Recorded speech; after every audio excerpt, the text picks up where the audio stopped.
Hello,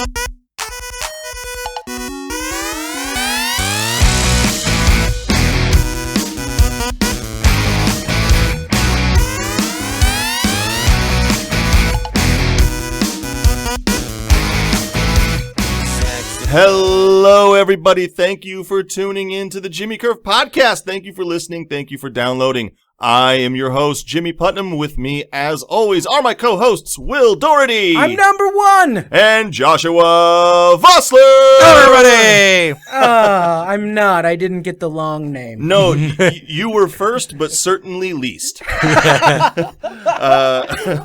Not if measured by volume. I want to thank everybody for listening to the show. And, I'm going to start right off, and I'm going to welcome in our extra special guest this week. He is all the way from Council Bluffs, Iowa, nope. David Kousgaard. Well, you host a show there. I host a show there. You don't live there. I'm from Carter Lake, Iowa. All the way from Carter Lake, Iowa. Is that farther away? What's the difference? David Kousgaard! Oh, wait. I made a thing. Yeah, you're on the show too. You're too kind. Thank you. All right. How are you doing, David? I'm doing well. You have the honor of joining us for our very special episode today because this is our 6-month anniversary. I said when I first started doing this podcast, I really hoped that I could make it a year, and I'm halfway there, guys. Cool shrug. So slow clap. Hey. So, I just wanted to start out today by thanking everybody for listening. Like, I would have given up on this thing 3 weeks in, except that people actually listen and everybody's been really nice. And I wanted to say thank you to everybody who's been downloading the show and everyone who's interacted with us through social media by commenting on our episodes, or it was a great show or whatever. So, thank you very much. I've actually been somewhat overwhelmed by the positive response. My expectation for this show was we would be doing it just for us and maybe 10 people would be still listening by now. But, our audience has kind of held steady and that's been really great. So thank you to everyone who's come on as a guest. Thank you to everyone who speaks to us on Twitter, mostly Tracy Mock, and John Tom. Everyone who's reposted the show on Facebook, Pete Sakaris and Todd Dillon and Dusty Stell and Annie Hildebrand, and everybody who said really nice things and commented. Adam Carey made comments on our Facebook page. So thanks a lot. And I just sat down with a friend of mine, Adam Brownell, who does social media marketing, and he wanted to talk to me about some ideas for the future of this podcast. And I was like, I can't pay you. This is what you do professionally. And he was like, nah, I need a project. So it was super nice of him.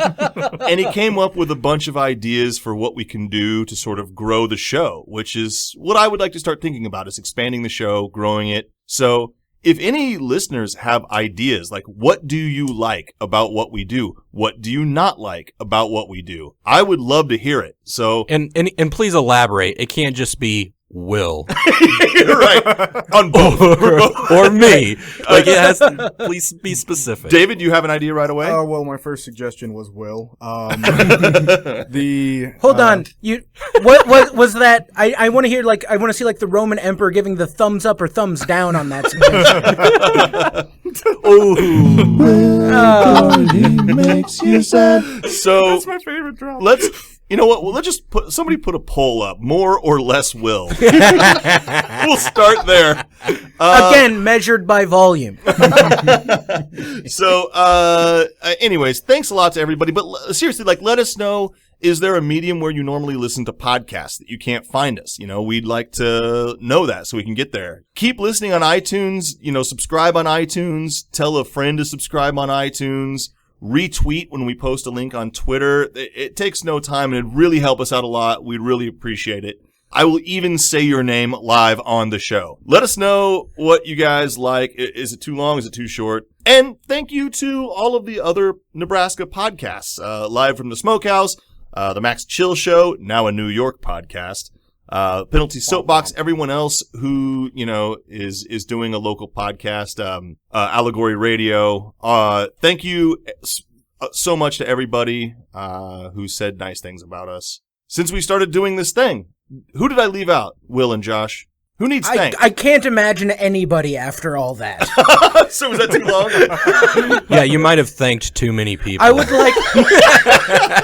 like to thank Jimmy's parents for at one point having sexual intercourse and bringing this life into the world. No, it was immaculate conception. Oh, Jason Gieselman. We actually never. Thank you to Jason Gieselman. I don't think we ever actually thanked him. We did. Oh, we did on our. Okay. We did briefly, and then we moved on. Yeah. Thank you, Jason, for designing the logo, helping us get T-shirts. Thank you to all the local musicians who've let us use your music on the show. Mm. Everything's been really great. So I wanted to start out by saying that this show has exceeded all of my expectations for myself, which were almost nothing. But it's been a fun ride, and so we hope to do another 6 months. Yes. In honor of our 6-month anniversary, I thought it'd be fun to do some mid-season awards. In sports, like halfway through the season, they give out awards for, if the season ended now, this guy'd be the MVP or like best defensive player or whatever. So I just came up with some categories that I thought would be fun to talk about. Like the first one I have is best, piece of music we've used on the show. My vote is what I used for the intro today, which is that little piece of music by Saxophone, which I just think is a super dope little tune. If you guys have anything, though, please throw it in. Mine's going to have to be Saxophone, but I think we could have played a little more like, what's that, accordion music? A little more Zydeco. A little more Zydeco. Other than that, I'm going to have to go Saxophone. Mm-hmm. The next category I have is best drop that we use on the show. Do you guys have a vote? Will Doherty makes you sad. That's a good one. I'll play that.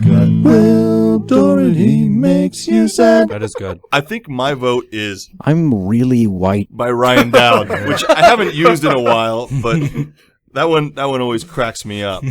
So best drop. I think it's probably Will Doherty makes you sad. I think that we use it the most. Yeah. It comes up. It happens a lot. It comes up kind of a lot. Next category. This is a tricky one. Best guest. A lot of people have been really good. Todd Dillon, I thought, was great. He did really good. Joey Zimmerman was a lot of fun. But for me, it is a 3-way tie between Annie Hildebrand, Chris Dryden, and Dan Schmidt, because they are the 3 guests who brought us gifts. I didn't know that was a thing. It's not. We don't request it, but it's Chris like Dryden and Dan Schmidt brought boner pills. First of all, I don't know if you can count. that was hilarious.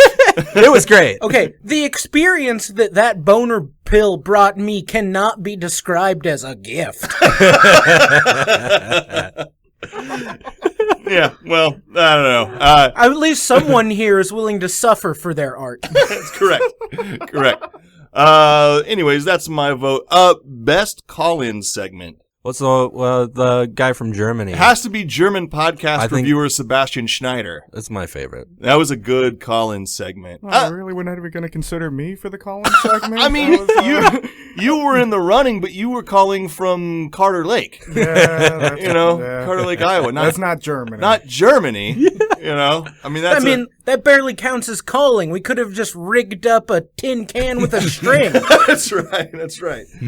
I have this funniest moment on the show so far. I know what my vote is. I don't know. I wish we were doing this. I'd go back and listen to some of the episodes. Yeah, part of this is I didn't want to do any work. So these are a lot of from recent episodes because it's just what I could think of today. But my favorite, what I think the funniest moment for me so far is what I call Tracy calls Will the Sarlacc pit. Yep.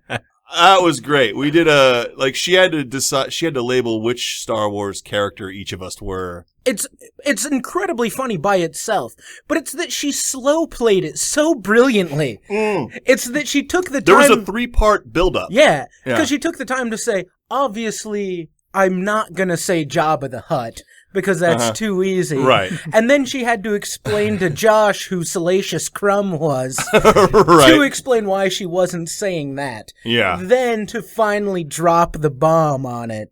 Oh. It really landed. That was, this is just the funniest things to me are the things that make me hurt the most. And that was the meanest thing anyone's ever said to me. It was deliciously mean. And then just the final category, best co-host. Now, there are a lot of contenders for this. Sure.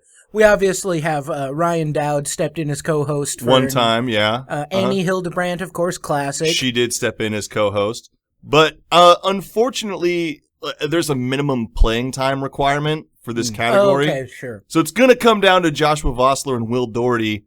I'll be honest, like, I don't have a strong feeling one way or the other. I kind of feel like I should leave it up to our listeners. Oh, wow. All I right. kind of feel like we should have, like, a write-in vote for Best Co-Host Award. Are you guys on board with that? Or Do it by email? in any social media?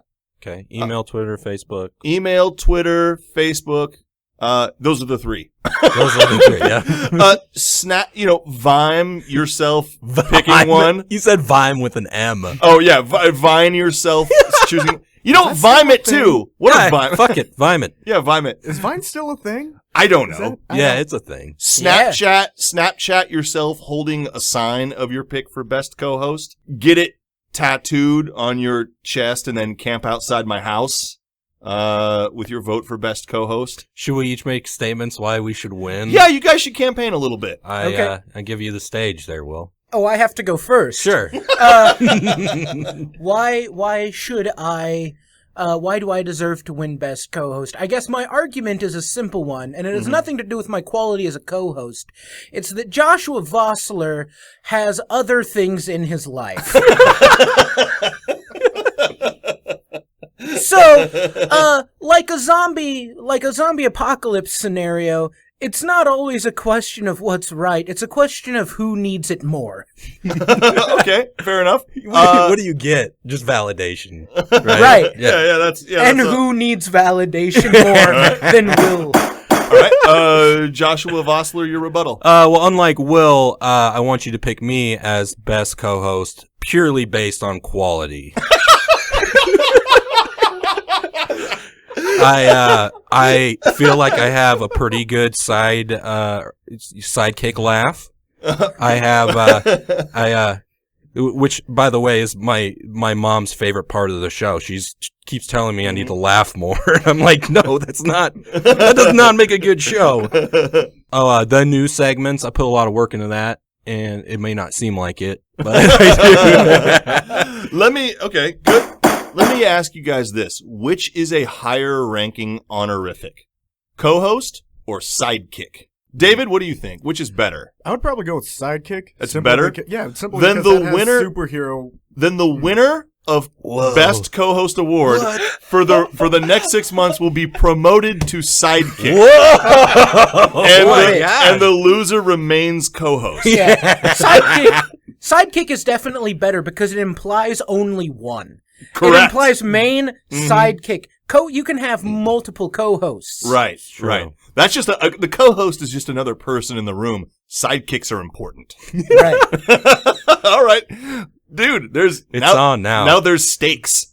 Just staring into Will's eyes. So, anybody who listens to this, please, give us and really be honest. That's what we want. We want to really know.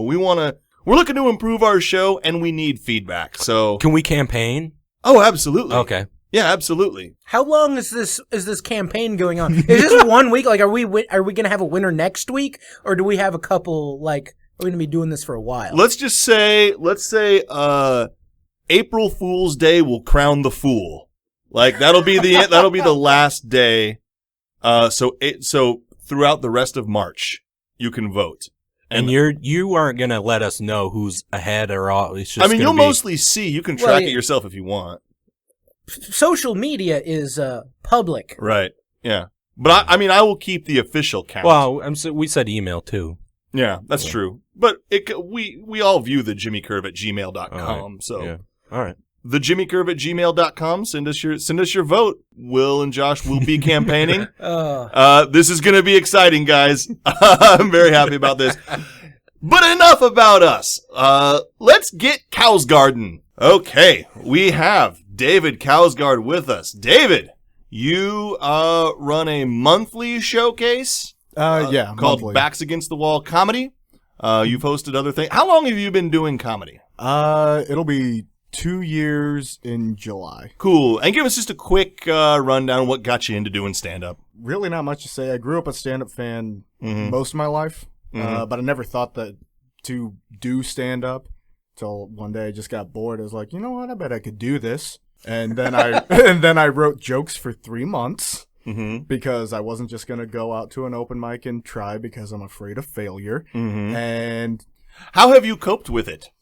coped with failure. Well, like, and I don't mean that in a mean way. Every new comedian has really bad outings on the, on stage. Like, I deal with failure in a truly, truly awful way, which is I walk off. Every time I did stand up, I walked off stage and yelled, "I'm never doing this again," and then I would not do it again for like a month. Like for a long time. I haven't had a whole lot of those moments. There have been a few moments where I get off the stage, I wait till I'm out of the venue, and then I politely chuck my notebook across the street and yell, "Fuck it all." Yep. Mm-hmm. Most of the time, though, bad set or anything like that, I don't sleep. I just stay up for like 24 hours Right. Yeah. thinking about what went wrong. Right on. Yeah, I mean, but you've been doing it long enough that you're starting to have more good sets than bad sets.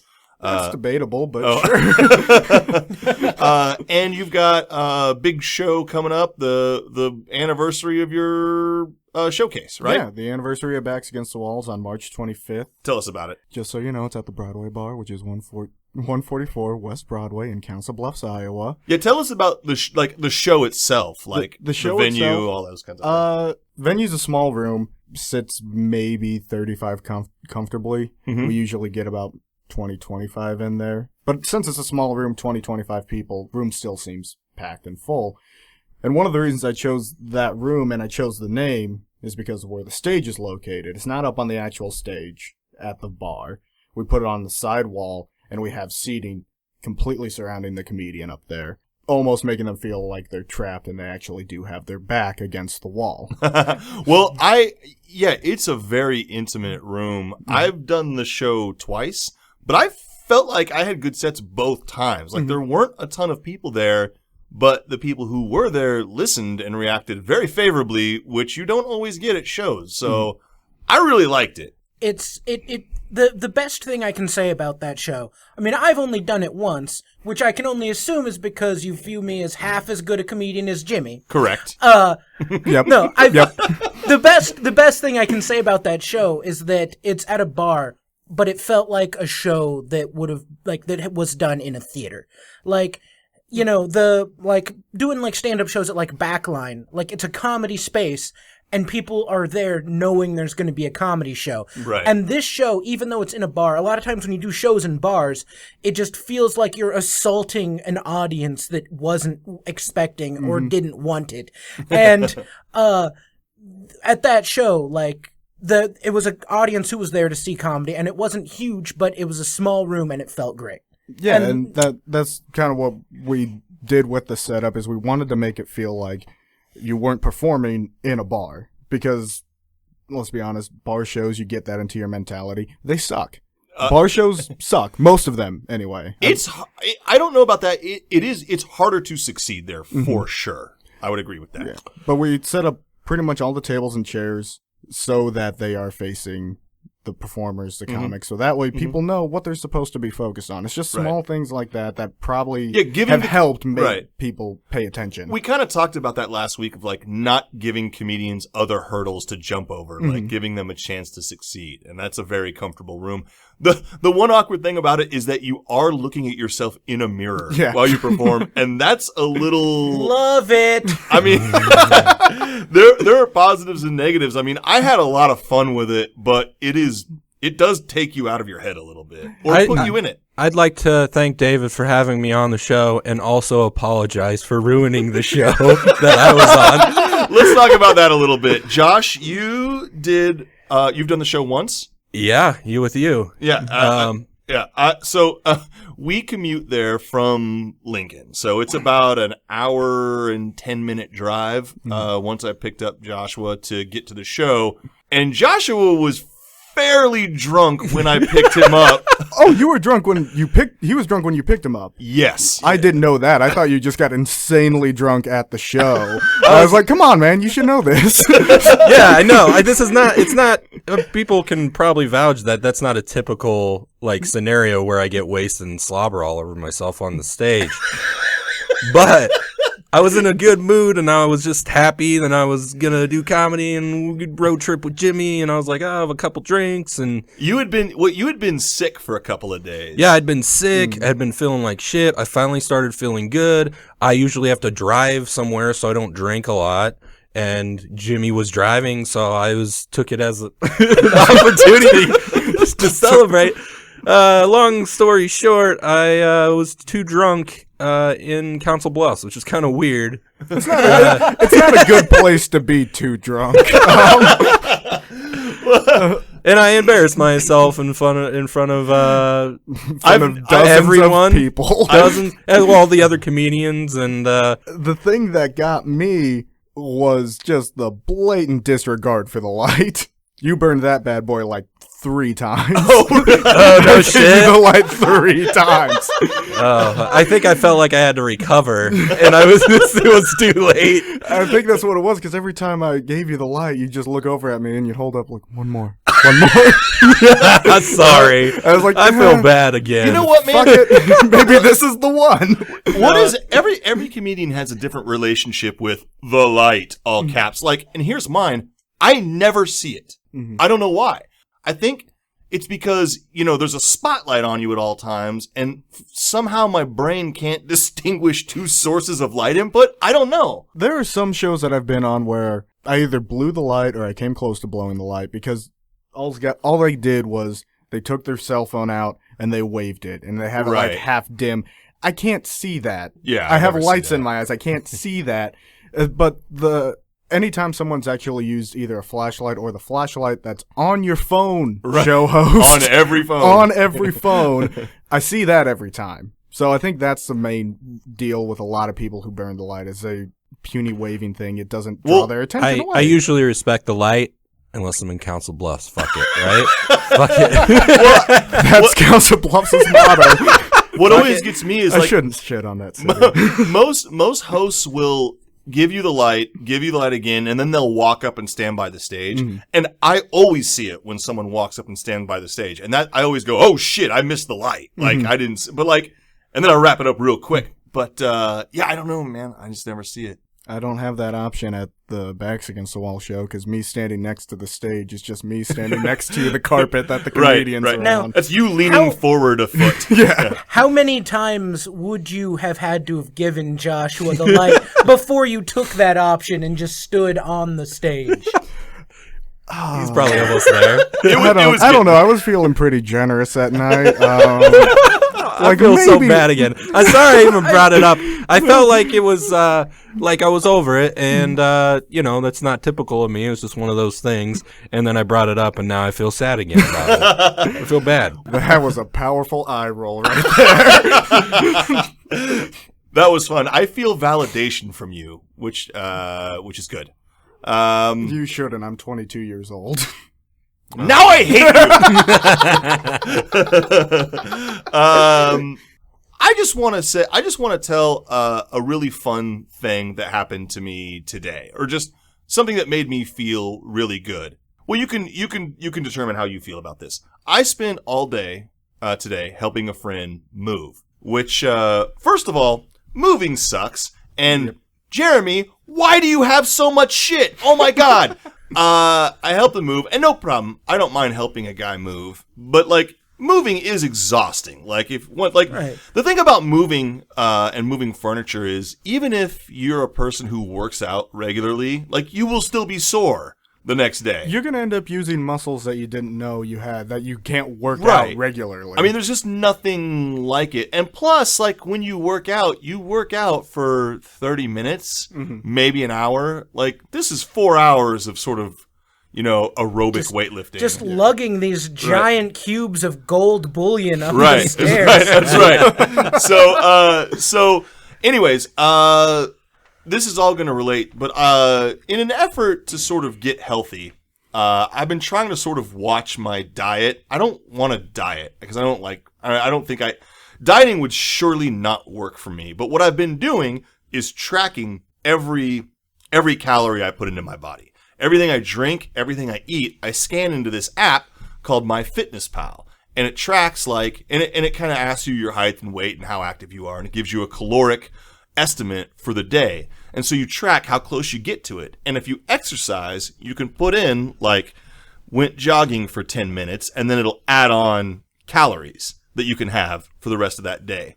So today, when I helped my buddy move and I typed in 4 hours of moving furniture, it shot back, you can have an extra 3,000 calories today. And I was like, this is the greatest day of my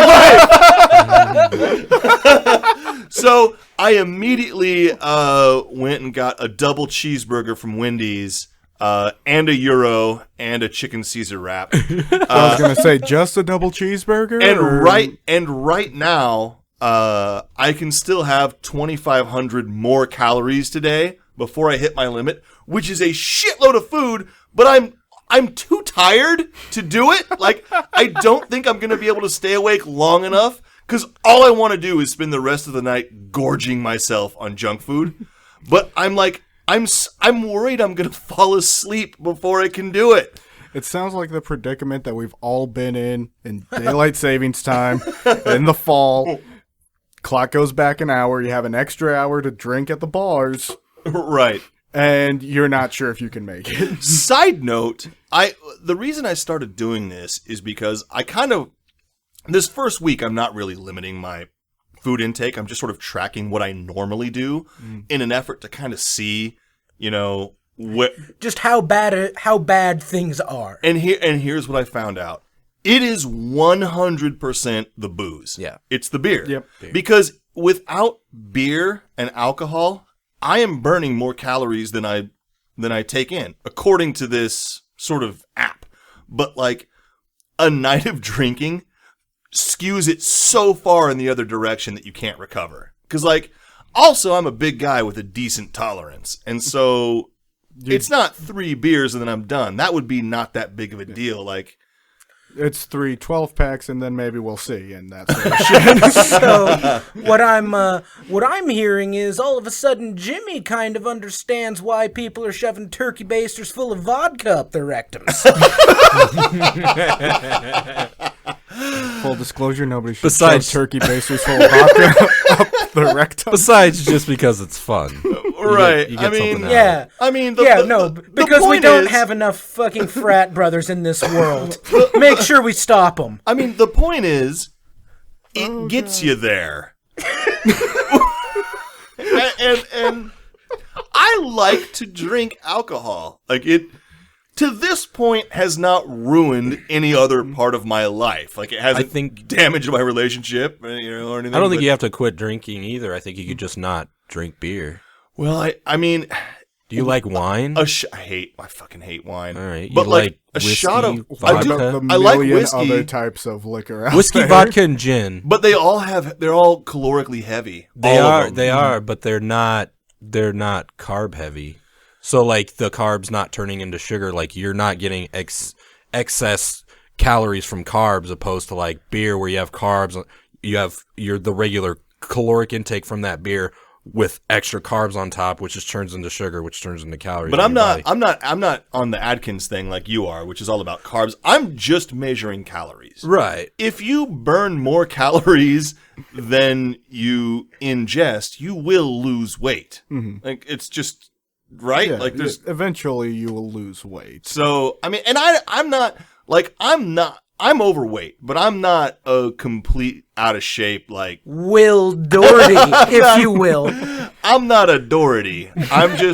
I could stand to lose a few and tighten up some spots and get rid of the old gut. So I'm not in a desperate situation. I just would like to walk upstairs without getting as winded. And so I think just eating, because I already work out, and I do exercise, but the calorie thing, and it's just, I don't know, it was so sad when I looked at that and I was like, oh, it's all the booze. And, my thought, and I guess this is deep alcoholism because my first thought wasn't I should stop drinking the booze. It was like, what if I skip dinner? then the math still works. You might need to go to meetings. That's what that means. I mean, if you take a multivitamin, you get everything you need. Right there. That's right. The only other thing you need is the calories. So then you're golden. You could Prozac, 0 calories. You guys are only helping. I feel like this is very productive, so thank you very much for all of that. NyQuil, very low in calories. Why do you know the caloric intake of NyQuil? Because I've looked it up. Why? Because I wanted to see how many carbs were in it. If it had sugar in it, it does, a little bit. Yeah. I mean, I get food and stuff, but why the medicine? Why the medicine? Because it had sugar in it. Let's get into But like, I wanted to know how much sugar was in it. But what he's asking is like, you were sick and you wanted to take it. Yeah. And you wouldn't have taken it if it didn't fit with your diet. Right. Like, you wouldn't even make an exception then. Okay. No. I think that might be a little too far on the diet spectrum. No, I would take it, but I wanted to know how much sugar I was consuming. Okay. is Right. all. And I ended up buying like in pill form, so it doesn't have sugar in it. That is much more logical than it mean, initially yeah. sounded. It's just a cold medicine. It's not like he's like refusing treatment. It's not like a Christian scientist who won't get chemo. Or something. Yeah, they're not hooking the chemo back up to my arm like, oh, me. Heard it has a lot of calories. Hold on, is there any sugar in the MMR? Not for my kids.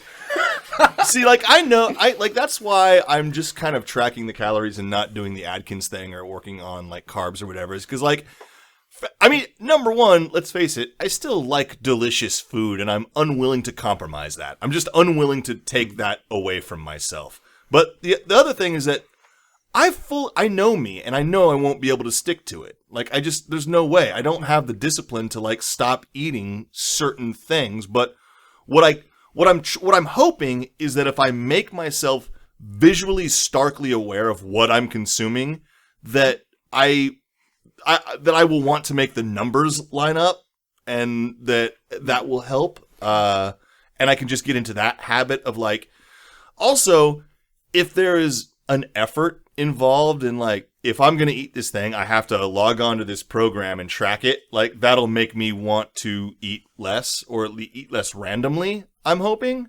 I don't know. We'll see how it goes. We could sit down to record the podcast next week, and I'll just be like, well, fuck that app. I'm done with that. We need weekly weigh-ins. Jimmy's weekly weigh-ins. Well, Got too sad at looking at the beer calories, just deleted it. This sounds like something a sidekick would be in charge of. Yes, it does. Like, are you just adding responsibilities to it as well? can I withdraw?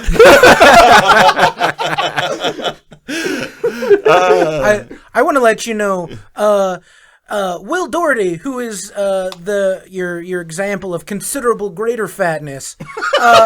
Well, hey, he wasn't my example. It's you threw yourself on that grenade. The community example. I also am not changing anything, but I do also have a new weight loss routine in my life. Ooh. Which is I literally just today went to the doctor and got me some drugs. Oh, yeah. Are you going back on the stuff? I'm back on the stuff. The happiness pills? I wouldn't say Adderall. My wife just brought a fucking scale into the room. Jesus Christ, Mary. Okay. What I'm hearing here is that you're gonna have to retool the premise of your joke that your wife doesn't care about how you look. God damn it. How will the drugs affect your weight? Well, Adderall, in addition to its like, expected effects of like treating like lack of focus and energy, is just an appetite suppressant. Oh, okay. So that's just. I'll probably just eat less without having to try and think about it, which is the only way I was willing to do it. Did you start taking it today? I did. Do you feel an effect? Yeah. I've taken it before, and so I kind of knew, like, I know what it feels like. Yeah. But that's why I was just getting typed up, because if we're doing this contest, we're already on Will version 2.0 over here. No, what you just This is did. what drugged up. This is what drugged up Will. What Doherty. you just did is you're Little going to more get an self-confidence. influx of private tweets asking if you have any Adderall they can buy. And maybe some people just straight out publicly asking you. And if they do, Will I think David has a question. we'll discuss it at that time. Because while I definitely need it, I also have a lot of holes in my financial situation. So Every man has their price.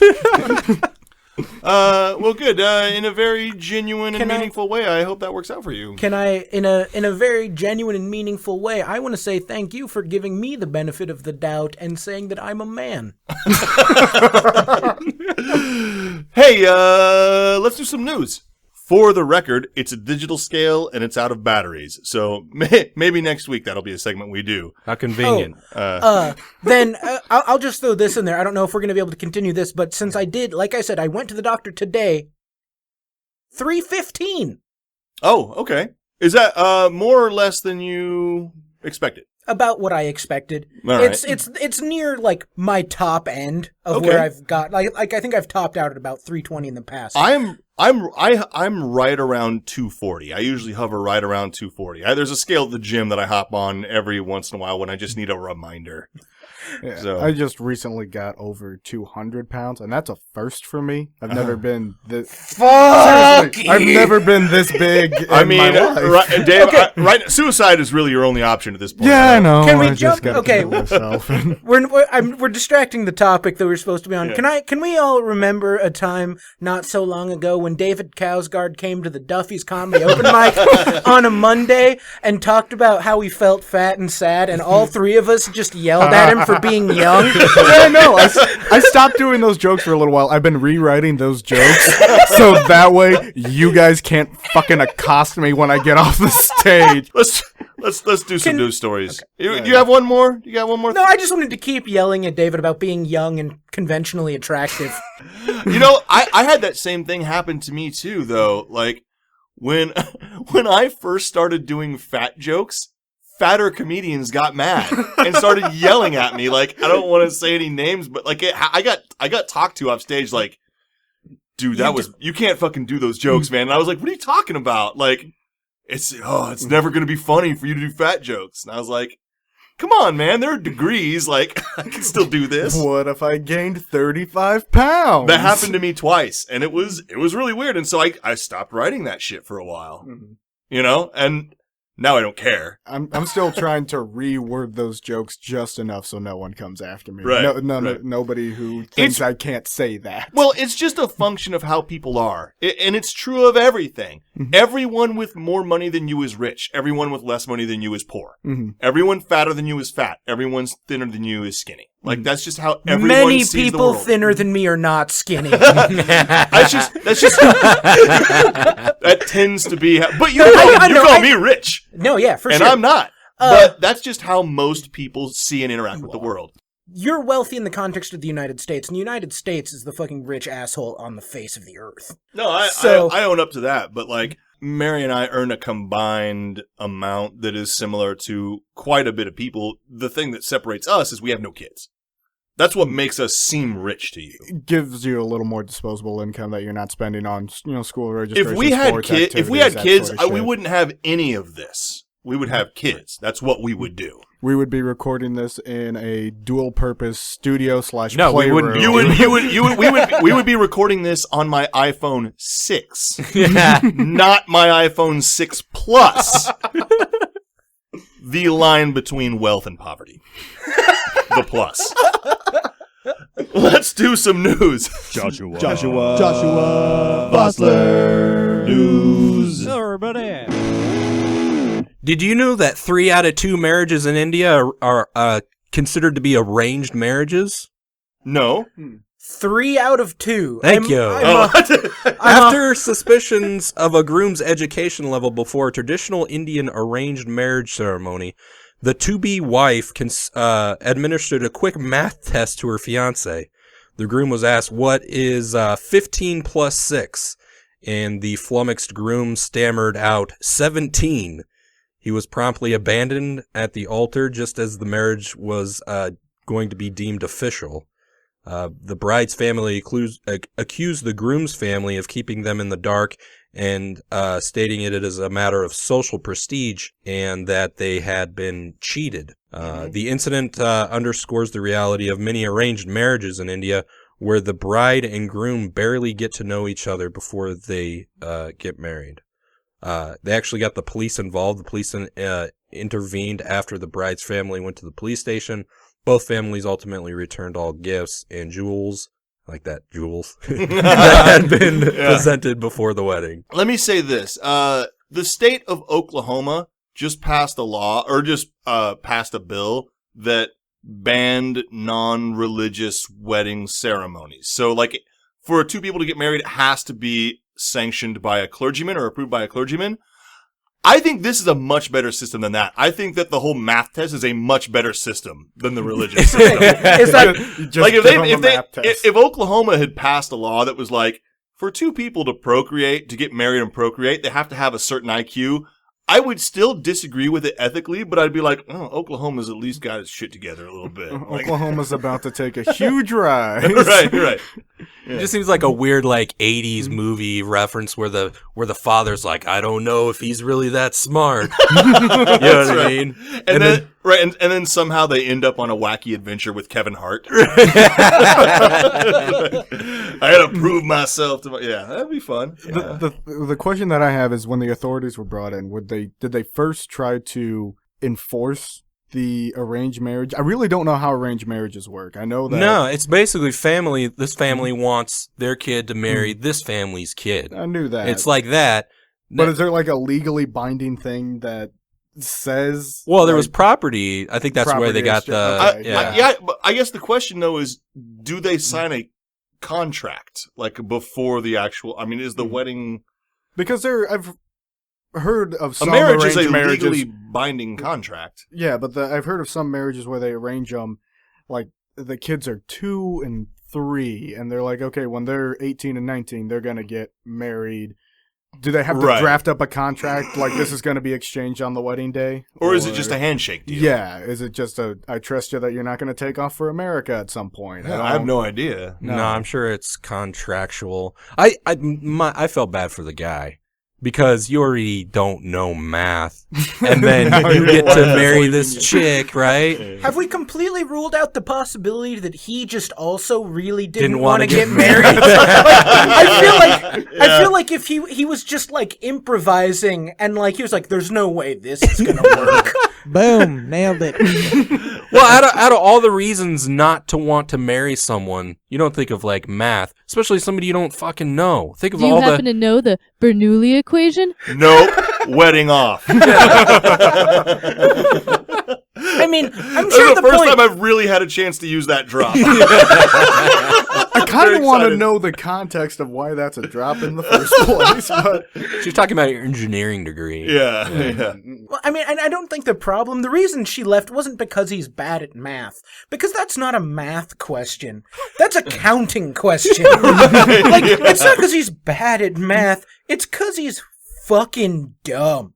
Like, those are two different things. like he could have figured out how to get to 15 and, add 6 to that. He could have figured that out using his finger. You could be like, He okay, could've. we've ran out of toes. What's one more?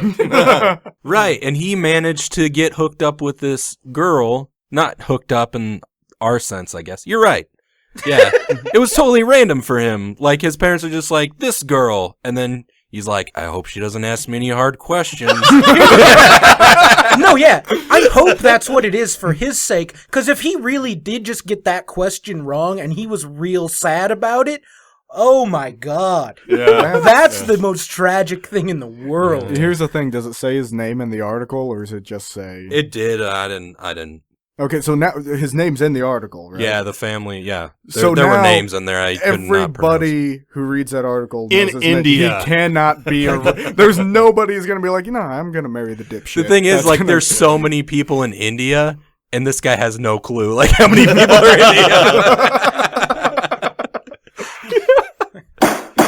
You got one more? Yeah, it's official. There is a Carlos Mencia of the music business. Oh.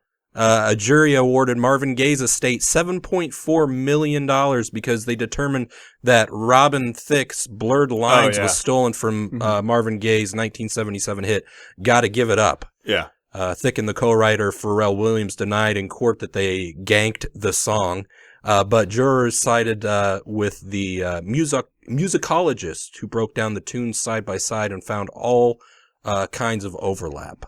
Yeah, like... So ganked, is that like a legal term, or That's Jimmy. I've used that in dedication to Jimmy. Ganked, remember? No. Oh my God! Stop campaigning.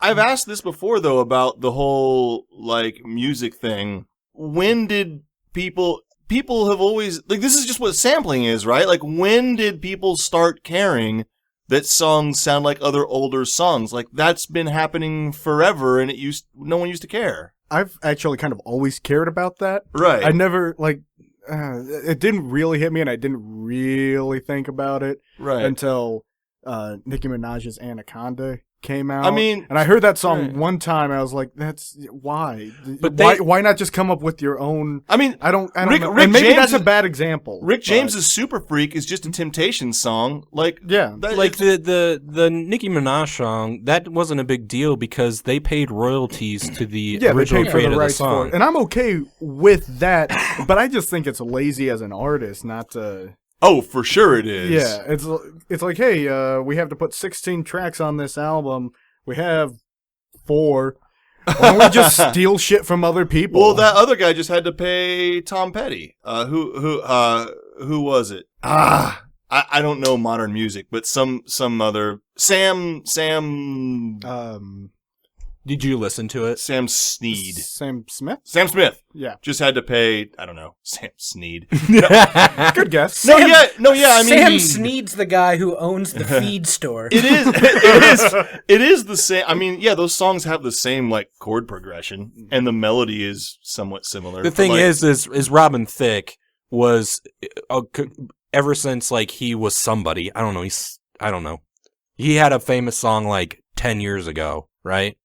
Or something. Did he? And now he's back. No. The only thing that made him famous up until Blurred Lines came out was the fact that he was Alan Thicke's son. Oh, well, he was going around saying how much he loved Marvin Gaye's music. Oh. And then eventually this song came out.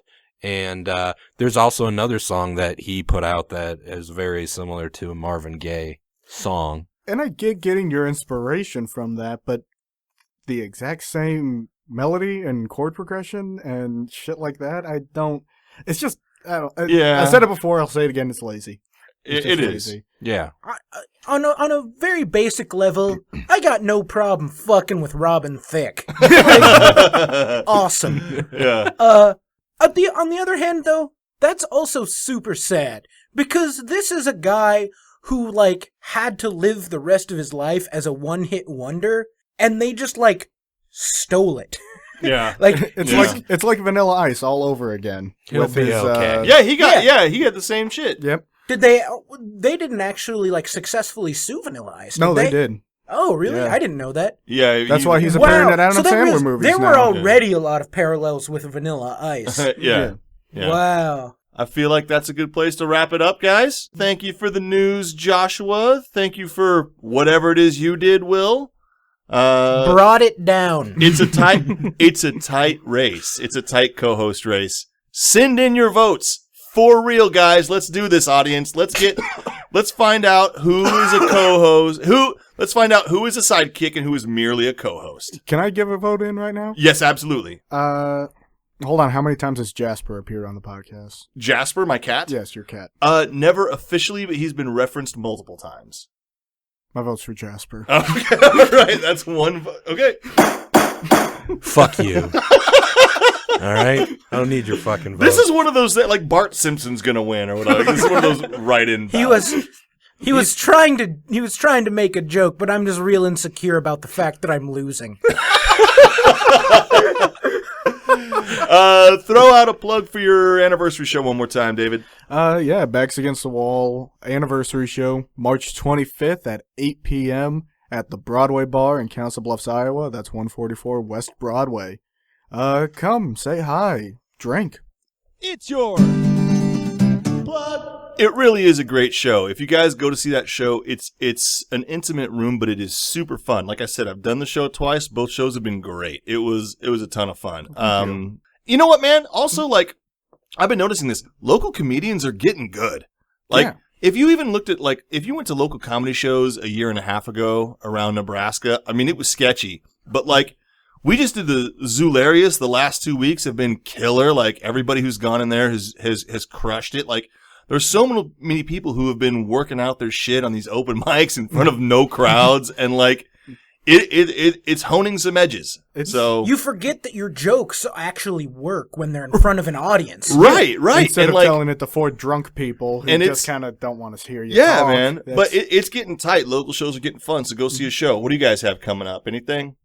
If this is dropping on the 19th, Correct. I'm going to be at Potty Talk on Friday the 20th. Very cool. Which is Dan Schmidt's thing. I've never done it before, so this is exciting. Yeah. And then on Sunday the 22nd, I'm going to be doing the feature set at Shoot Your Mouth Off. Cool. Which is the open mic at the Shark Club on Sundays, but I'm doing the feature set. So if you want a half an hour of Will Doherty, fucking reevaluate your life. Joshua? I'm going to be doing one-liners, I guess, which I'm not good at. Oh, this is a horrible plug. Why'd I say that? The 140 character assassination show? I don't know what it's called. It's on the 27th. That's at the 140 character Down assassination show. Underground. Okay. I just did the last one. I'd never done one-liners before, and I was really nervous. Dude, that fucking show was so much fun. It was great. The only tip that I'll give is definitely write more. If you think you have enough jokes to fill the time, write more. Yeah, I I mean, thought I like, had enough. Nope. Came up 4 minutes short on my time. I kind of just stood there. I wrote down every goofy thought I could think of, and then I just kind of stood there and read them off a page, because I've never done one-liners before. And what's cool about that show is if a third of your jokes are decent, like, it's totally fine, because you get to them so fast. Like, if you have a couple that don't work, they're out of your mouth and gone, and no one even remembers. So it's a good crowd, and you play games and stuff. Cool show. So this drops on the 19th. I will be on my couch starting that morning at 11 a.m. watching basketball, and I will be there for 4 consecutive days. If you guys want me between the 19th and the 22nd, you can find me on a couch where there is basketball. Could I actually get one more plug in there? Fire 'Cause away, buddy. Yeah. It's actually the day after Backs Against the Wall, which again is on March 25th at the Broadway Bar in Council Bluffs, Iowa. I'm going to be at Knickerbockers here in Lincoln that Thursday. On the Taco 26th. About It show. Yeah. I think this is actually the first show I've ever done in Lincoln. Oh, okay, cool. Yeah, I've never come up here to actually do a show before, so that'd be fun. I'll come out and see you and eat cheap tacos. 35-cent tacos and free comedy. Super fun. Can't beat that. All right. Yeah, you're on that show too. Hey, all right. You're too kind. You're too kind. All right. Well, so thank you very much to our special guest, David Kousgaard. Pete Rose should be in the Hall of Fame. And for my co-host and potential sidekick, Will Doherty. It's fine, I don't vote either. And my other current co-host and potential sidekick, Joshua Vossler. Yep, just email us. My name, #Will's a piece of shit. Here is a piece of music by E Energy, local kick-ass rock band. I've been your host, Jimmy Putnam. Thank you and good night.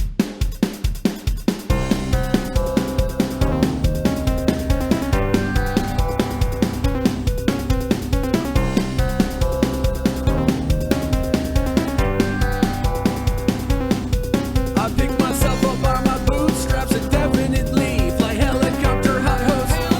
E-Energy, the standard issued pocketbook, don't oil increment free. I must employ or utilize, recruit, make use of for fee. You see, just hunker down.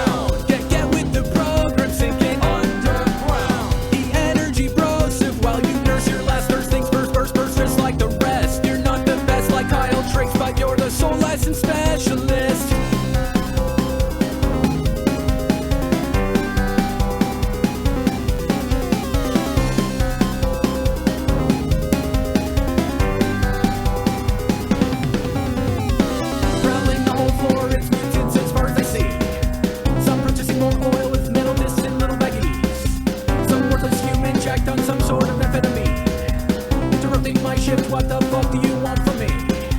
I'm sorry, employee number 4787113. We notice that you've been under our standard productivity. Your service is rendered terminated immediately. Next up, employee number 4787114, please.